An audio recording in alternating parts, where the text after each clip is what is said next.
Tiny needle felted hands, how do we make them? Let's find out. Hi, it's Pam from Ben McFuzzyLugs, back again with Thursday's weekly needle felting tutorial. And today's tutorial is on needle felting these small hands. I use them for any hands that I'm needing from around about 1 centimetre in size up to about 1 inch in size. The fiddliest of hands. This is just the method I found that involves stabbing yourself the least. But before we get started, I would just like to introduce you to another of my sculptures to vote on. If you haven't been before, we're just having a little poll to decide which of my larger, more detailed sculptures you would like a tutorial on. We've already looked at my dragon, my rabbits, my elephant and my fox. And today, let's have a look at a horse. Is he focusing? No. Having a look at the horse. He's needle felted in a running position. I actually was watching War Horse on the telly when I decided to felt him, so he's loosely based on the horse in that film, which is a great film and well worth watching. So if you would like a tutorial on how to make this horse, then please comment horse in the box below. Or if you're interested in any of the other animals, have a check out my other videos where I introduce you to them and vote for the animal that you want me to make. Right, let's get on with the video. Okay, so we can make these hands in any kind of size. I've made them down to around 1 centimetre or 2, making them slightly larger today so that you get a chance to see. All you do, take yourself a piece of fleece, obviously, and we're going to we want to make it into a long rectangle shape. We're going to make our whole hand in one go. So if you look at your palm and your fingers, your hand's a long rectangle shape. So just folding your fleece into that kind of just a rectangle. And what I'm going to do, because the palm of your hand is slightly thicker than your fingers, we're just going to take this bottom piece, bottom half of that, and wrap a little more around. Now we're just going to felt this all to firm it, just gently between my fingers, and I'm just thinking of this long rectangle shape and just not holding it too tightly between my fingers, not flattening it. So rather like what we did with the love hearts, we want it to make it sort of almost a pillowy shape, so rounding the edges over and just felting this until it's reasonably thin, just covering all over the top and over the bottom and just smoothing it out.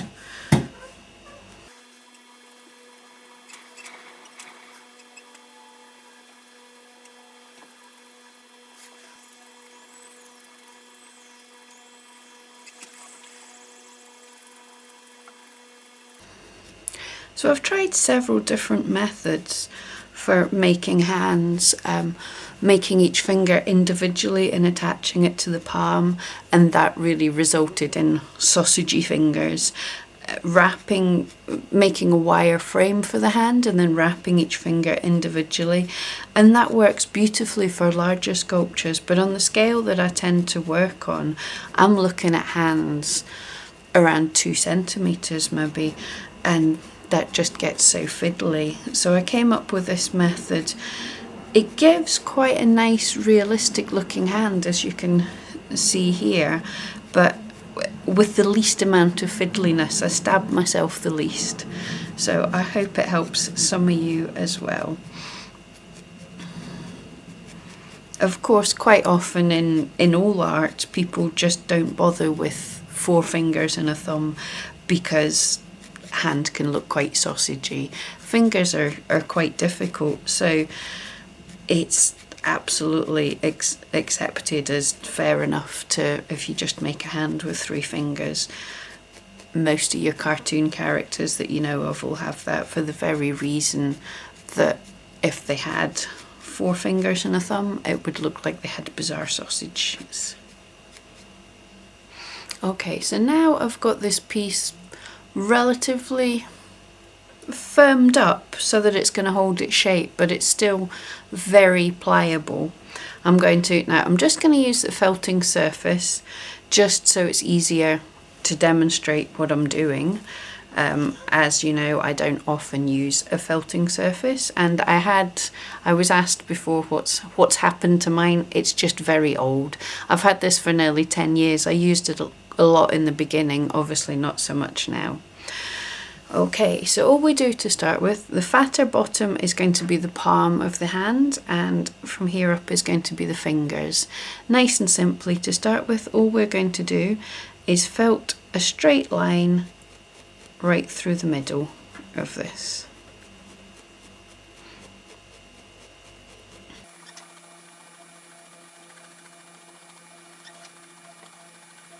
And then each section here, you're just going to do the exact same thing with. You're going to felt a straight line down, and this gives you your fingers. This shows you where they're going to be.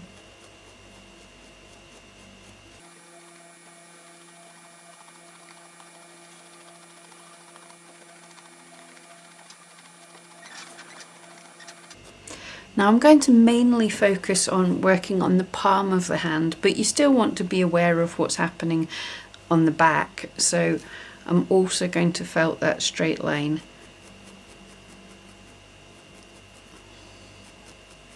Also going to felt these straight lines so the fingers start to be divided on the back as well, but mainly working on the palm.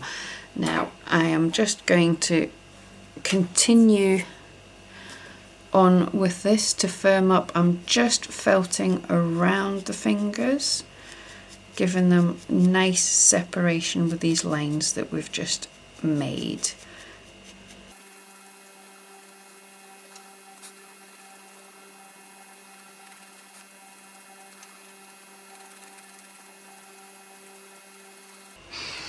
Now as we go, just with natural variations and things, I'm seeing that this finger is starting to be slightly smaller and this one a little larger, so I will say that that's this hand. And if you actually take a look at your own hand, then you'll see beside the pinky finger, your join between the two fingers goes further down and less far with the other fingers. So I'm just going to extend that line ever so slightly. And that's the good thing about making a hand. You have a model there to look at straight away. So always just be having a look at your own hand and seeing how what the differences are. And obviously your hand will be slightly different from mine when we come to put lines and everything in it. Yours will have slightly different lines. So just make your felted hand as individual as real hands are.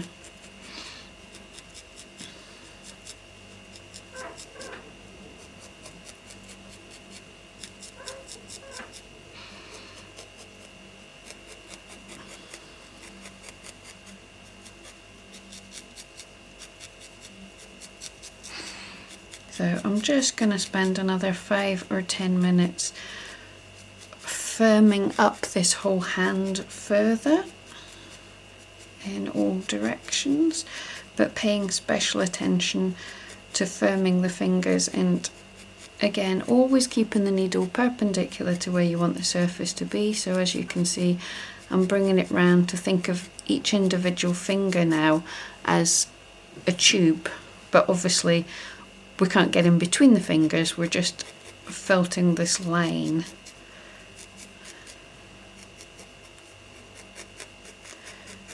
But trying to make the fingers as firm as we can.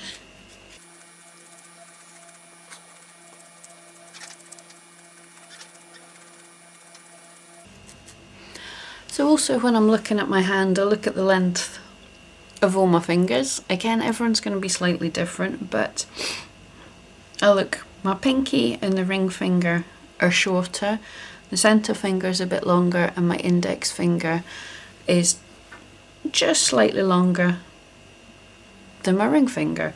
So I'm going to be thinking of that while I'm still sculpting these fingers, making this center one the largest of them all. But of course everyone's different, and if I wanted them slightly different lengths, then I'd think of that as well.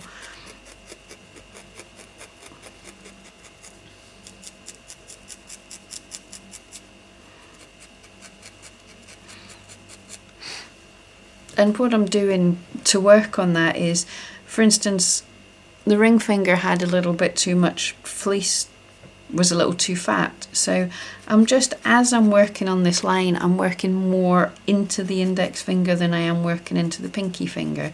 So it just shifts a little bit of the fibre from one to the other. And doing the same when I'm going down the middle finger, I'm working slightly more to the edge of the index finger, that's slightly taking off. And as I'm working over the top of them, I'm working over the top and really forcing down the pinky. The same with the index finger.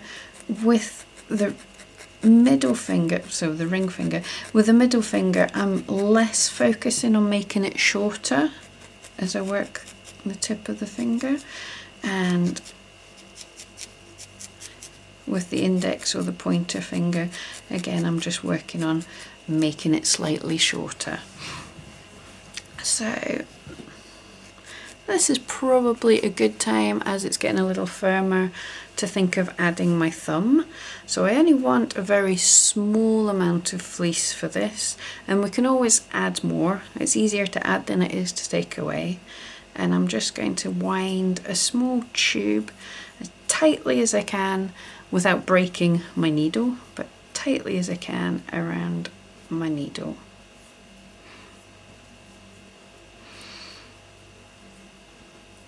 And then I look at the size when it's tightly wound, and I think, well, if that's on the thumb, that's not going to be near big enough, so I add a wee pinch more.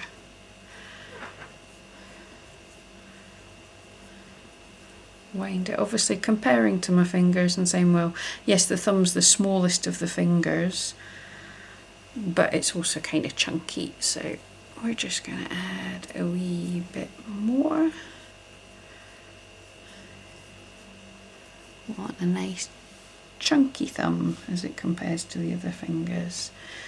And one tiny bit more at the top because it's looking a bit strangely pointed, which thumbs aren't.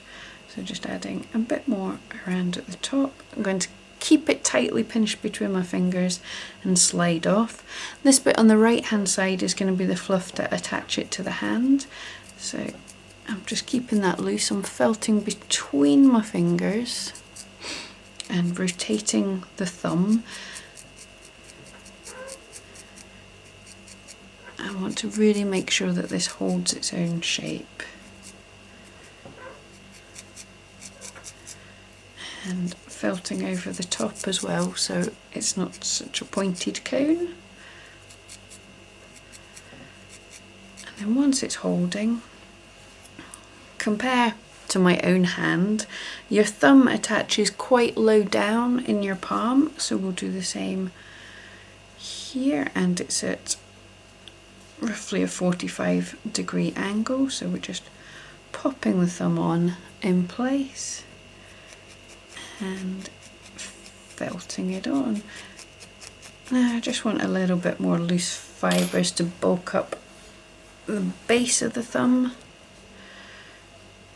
So just take some, wrapping them on and then felting on the thumb, and I'm just going to work on sculpting him as well, just getting the shape I want.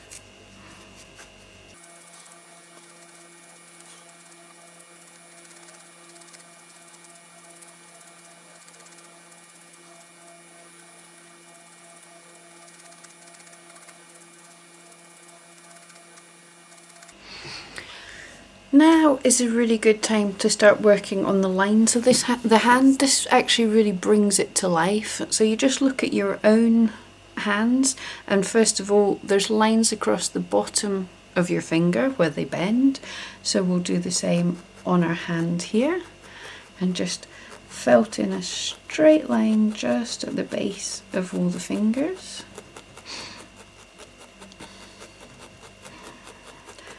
And these lines kind of do two things. Not only do they actually help the hand bend in a realistic way, which just makes it look realistic, but also where you've not felted in, that causes a little sort of fattening of your hand, which adds even more realism because your hand's 3D, and in between the lines on it there's little pads that stick up as well. So this really helps your hand look a bit more realistic. So once you've got these lines, then I'm going to look, and for me personally, coming between my centre and my index finger, I have a line that comes down and then goes across here. So we'll do this on my felt hand, just coming down between these two fingers and moving across.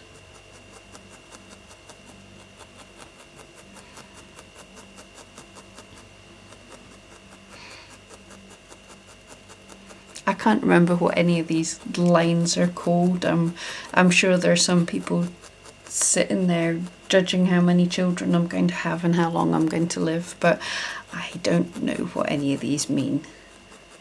This is just to help make the hand look a little more realistic. Okay, so again, I have a line coming out here and curving down. So we're just going to pop, and this makes the nice fat pad at our thumb.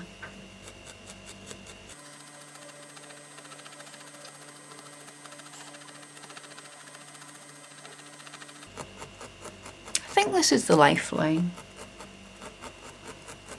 So we'll give our felt hand a nice long lifeline.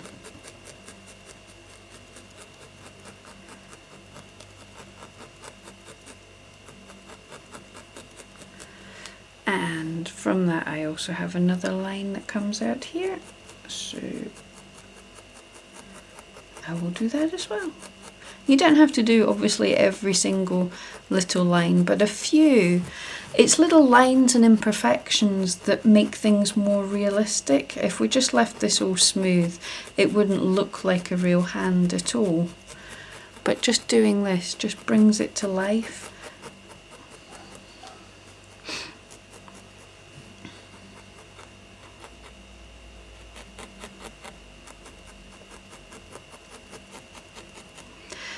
And your fingers as well have lines in them to allow them to bend, obviously. So I'm just going to felt these in.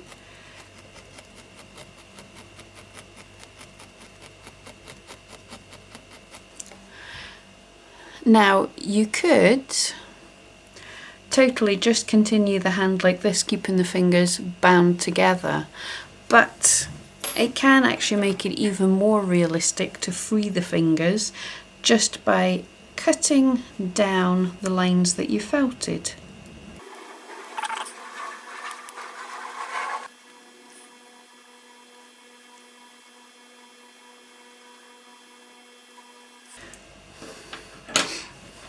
And then once all the fingers are freed, the hand actually bends in a slightly more realistic fashion again, and you just want to get in between the fingers and smooth out your cut lines.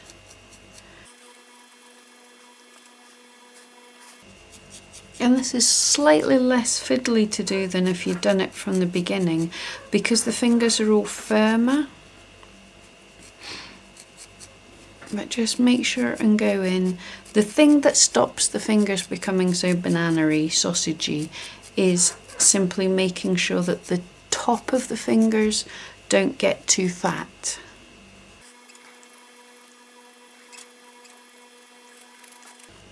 So now the fingers are freed, I'm just having to felt back these straight lines in again that goes across so the fingers can bend.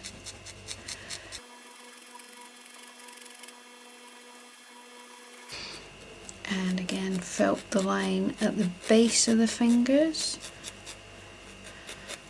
and felt in your lines on the hand.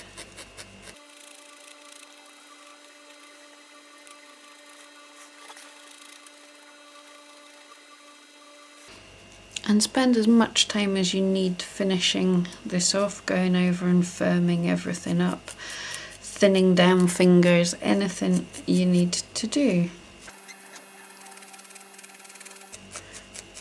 Because the hand's going to be the smallest but some of the most intricate bits of your piece, I would make sure and make this really firm so that it's going to hold its shape nicely. And yeah, I nearly forgot there is a line, the lines on your thumb, so on the base of your thumb, and then up a little bit. I'm only going to do one line here.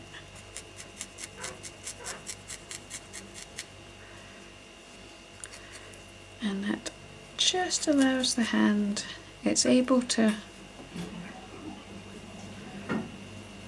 bend slightly in directions you want. And there we have some fairly simple to make, but hands that you can make in any sizes down to about 1 centimetre.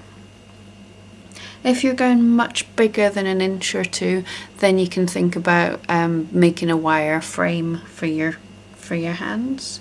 Okay, thank you for watching. I hope that's been of some help. Please don't forget to subscribe and vote for the animal you want to see the more in-depth tutorial of. And come back again next Thursday for our next tutorial.